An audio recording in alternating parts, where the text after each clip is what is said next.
دوسری بات میں یہاں جو کرنا چاہ رہا تھا اس آیت کے ضمن میں وہ یہ ہے کہ ہمیں آج کل شکایت کرنے کا بہت شوق ہے، بڑی ہماری امت کی باری کب آئے گی؟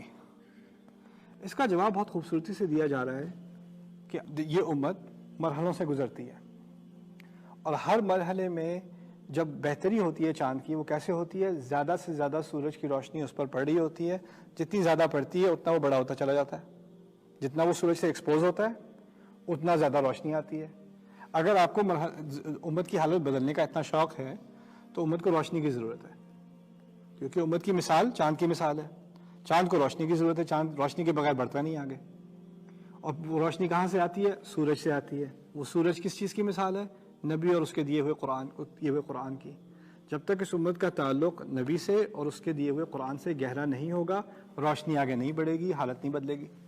تو سمپل فارمولا، یہ بہت خوبصورت بات قرآن نے لَلشَّمْسُ يَنبَغِي لَهَا أَن تُدْرِكَ الْقَمَرَ وَلَا اللَّيْلُ سَابِقُ النَّهَارِ کے ذریعے ہم سے کر دی۔ اگلی بات جو کی جا رہی ہے ان آیات میں وہ یہ ہے وَآيَةٌ لَهُمْ أَنَّا حَمَلْنَا ذُرِّيَّتَهُمْ فِي الْفُلْكِ الْمَشْحُونِ۔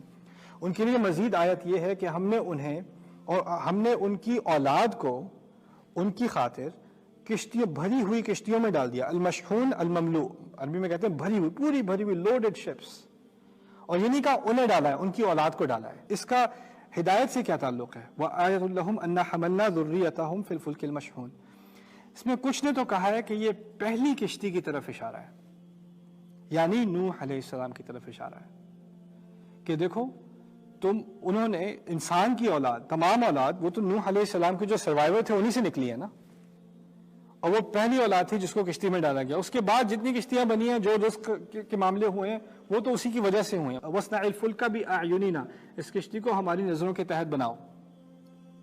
وَحَمَلْنَاهُ عَلَى ذَاتِ أَلْوَاحٍ وَدُسُرٍ، وہ آیت بہت ہی زبردست آیت ہے۔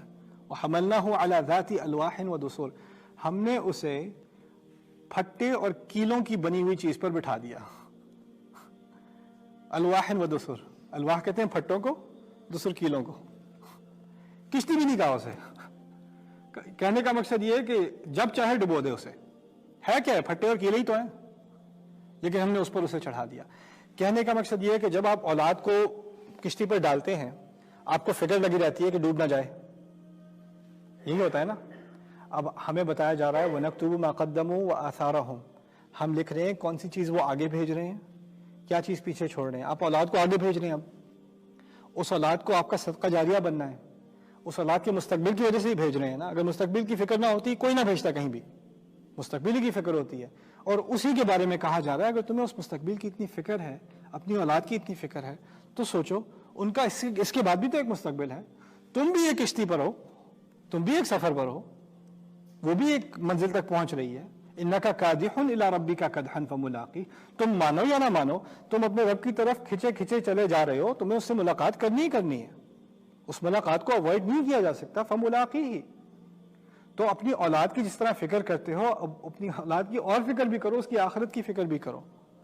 اسی لیے میں کہتا ہوں ہمارے آج کے دور میں خاص کر جو ایجوکیشن سسٹم ہے، ہم اپنے بچوں کے لیے بہترین تعلیم چاہتے ہیں، اور میرے نزدیک آج کے ایجوکیشن سسٹم کا سب سے بڑا ڈیزاسٹر کیا ہے کہ جب بچوں کی تعلیم ہائی اسکول وغیرہ میں ہوتی ہے یا ارلی کالج میں ہوتی ہے تو اس میں آپ کو ایک طرح سے تو mathematics, science, some technical fields, humanities etcetera, اس میں کچھ ایجوکیشن مل جاتی ہے، لیکن اس کے ساتھ ساتھ دین کی ساری بنیاد جڑوں سے اکھاڑ کے پھینک دی جاتی ہے۔ اس اولاد کی اگلی نسل میں کیا ہونا ہے، اس اولاد کی 2 نسلوں میں کیا ہونا ہے، 3 نسلوں میں کیا ہونا ہے، کون کہے گا لا الہ الا اللہ، کون کس کے کان میں اذان دے گا، کون نماز پڑھنے جائے گا، کون جمعے کو بھی جائے گا۔ ابھی تو ایک ہی نماز کی مصیبت پڑ جاتی ہے، پھر تو وہ بھی نہیں رہنا۔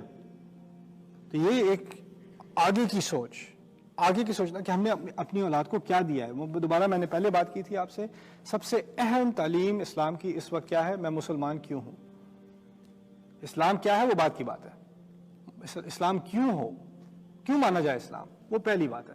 وہ بات جب تک قرآن کا گہرا مطالعہ نہیں ہم آسان کریں گے لوگوں کے لیے، تب تک وہ بات سامنے نہیں آئے گی، قرآن کی اپنی دلیل سامنے نہیں آئے گی۔